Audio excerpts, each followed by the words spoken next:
Thomas Macaulay Bharat की तस्वीर बदलना चाहता था और भारत की इस तस्वीर को बदलने के लिए सबसे पहले भारत की सांस्कृतिक पहचान को बदलना ज़रूरी था। इस पहचान को बदलने के लिए उसने ब्रिटेन से एक विद्वान को बुलाया जिसका नाम मैक्स मूलर था।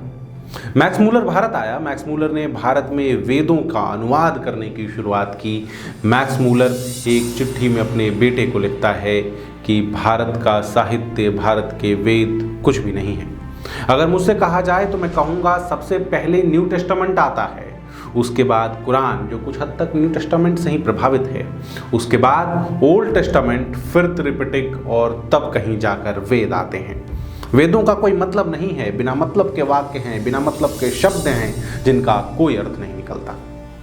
फिर वही मैक्स मूलर भारत के एक संत के प्रभाव में आता है, भारत के एक संत का भाष्य पढ़ता है जो वेदों के ऊपर लिखा गया।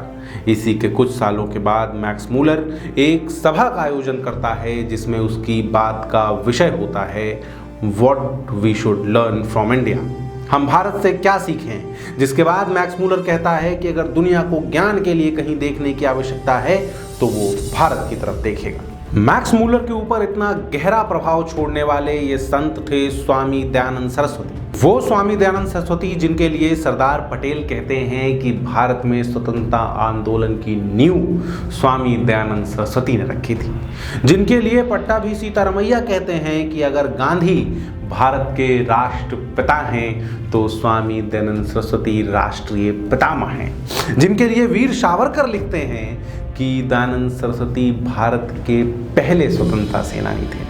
नमस्कार, मैं सौरभ कुमार, आप देख रहे हैं आयुध और हमारे आज के इस वीडियो में हम बात करेंगे स्वामी दयानंद सरस्वती के कार्यों, विचारों एवं उनके जीवन की।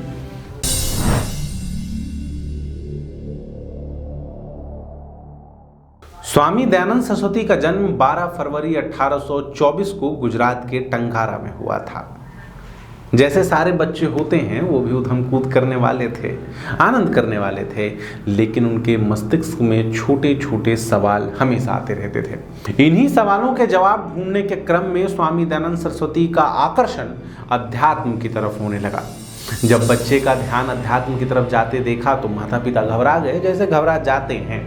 उन्होंने उनकी शादी के लिए लड़की देखनी शुरू कर दी, लेकिन ये सब चल रहा था उसी समय स्वामी दयानंद सरस्वती ने कहा कि उन्हें शादी नहीं करनी, वो ब्रह्मचर्य अपनाना चाहते हैं, वो अध्ययन करना चाहते हैं। और स्वामी दयानंद सरस्वती ने अपना घर छोड़ दिया। भारत की आत्मा को समझने के लिए, भारत के विचारों को समझने के लिए स्वामी दयानंद सरस्वती एक जगह से दूसरी जगह घूमने लगे। स्वामी दयानंद सरस्वती के बातों का, स्वामी दयानंद सरस्वती के कार्यों का आज भी भारत के समाज पर गहरा प्रभाव है। स्वामी दयानंद सरस्वती जिन्होंने जगह जगह घूमकर समझा कि भारत को किस तरह खोखला किया जा रहा है, किस तरह भारत की संस्कृति में जहर घोला जा रहा है और लोगों में अंधविश्वासों को प्रचलित किया जा रहा है। उन्होंने अपनी आंखों से देखा कि किस तरह मतांतरण के माध्यम से लोगों को उनकी गर्भनाल से काटा जा रहा है।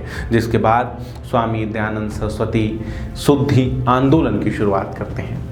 जिसके बाद स्वामी दयानंद सरस्वती लोगों से आह्वान करते हैं कि जो एक बार हमारा धर्म छोड़ के जा भी चुके हैं, अगर आवश्यकता पड़े तो उन्हें दोबारा सनातन धर्म में कैसे शामिल किया जाए।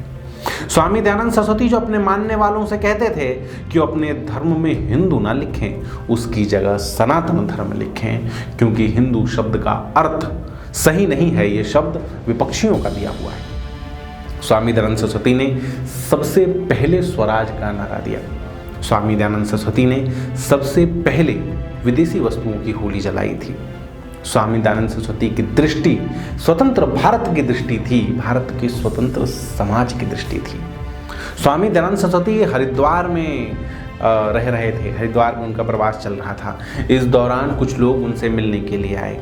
ये 1857 से कुछ समय पहले की बात है। जो लोग उनसे मिलने आए थे इसमें से 5 लोग महत्वपूर्ण थे। इनके नाम थे नाना साहेब, अजीमुल्ला खां, तात्या टोपे, बाला साहेब और बाबू कुंवर। दयानंद सरस्वती के साथ बैठे इन 5 वीरों के बीच में चर्चा हुई और कहते हैं कि इसी चर्चा में 1857 के क्रांति की नींव रखी गई थी।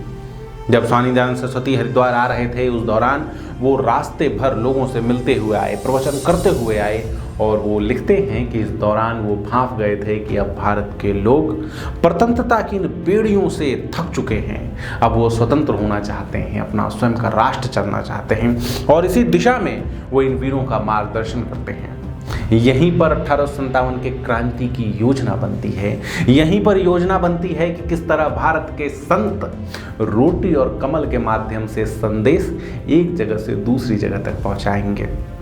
किस तरह आवश्यकता पड़ने पे भारत के भगवाधारी संत भी हथियार उठाएंगे और इस राष्ट्र की स्वतंत्रता के लिए अपना योगदान देंगे। स्वामी दयानंद सरस्वती का ये प्रभाव आगे के नेताओं तक रहा।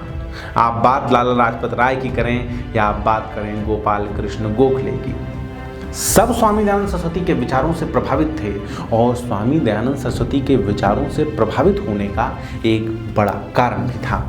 ये कारण था कि वो हर चीज का जवाब रीजनिंग से दिया करते थे। उनकी बुद्धि तीक्ष्ण थी और हर विषय पर तर्क किया करते थे। स्वामी दयानंद सरस्वती की पुस्तक सत्यार्थ प्रकाश पूरी तरीके से तर्कों पर आधारित है, तथ्यों पर आधारित है, और इसी पुस्तक में के 14वें समोल्लास में वो इस्लाम की बात करते हैं। वो इस्लाम के पवित्र ग्रंथ कुरान को उठाते हैं और उसकी हर पंक्ति पर अपना तर्क रखते हैं। उसके बाद वो बाकी का हिस्सा पढ़ने वालों के लिए छोड़ देते हैं कि आप खुद जांचिए कि ये पंक्तियां इन तर्कों पर कितनी खरी उतरती हैं।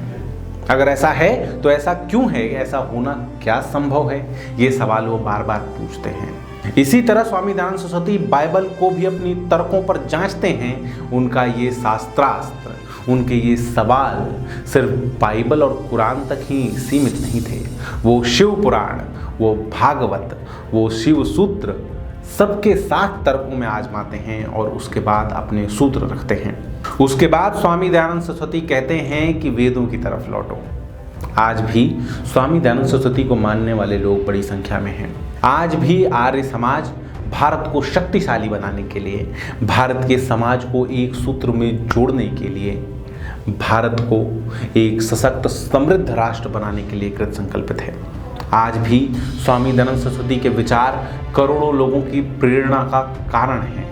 स्वामी दयानंद सरस्वती का जीवन इस बात का प्रमाण है कि अगर आप में समाज के लिए कुछ करने की ललक हो, अगर आपके में विचारों के लिए कुछ करने की ललक हो, तो आप किसी को भी प्रभावित कर सकते हैं। अगर आपके विचारों में ओज हो, तेज हो, तो आपके विचार दूर तक जाते हैं। अगर आपको स्वामी दयानंद सरस्वती के विचार अच्छे लगे, अगर आपको हमारा ये वीडियो अच्छा लगा, तो हमारे चैनल को सब्सक्राइब जरूर कीजिए। साथ ही हमारे वीडियो को लाइक करें। अगर हमसे कुछ छूट गया है स्वामी दयानंद सरस्वती के बारे में, आप कुछ बताना चाहते हैं तो कमेंट करके बताइए, और आप हमें फेसबुक, ट्विटर, इंस्टाग्राम पर भी फॉलो कर सकते हैं। आपका बहुत बहुत धन्यवाद।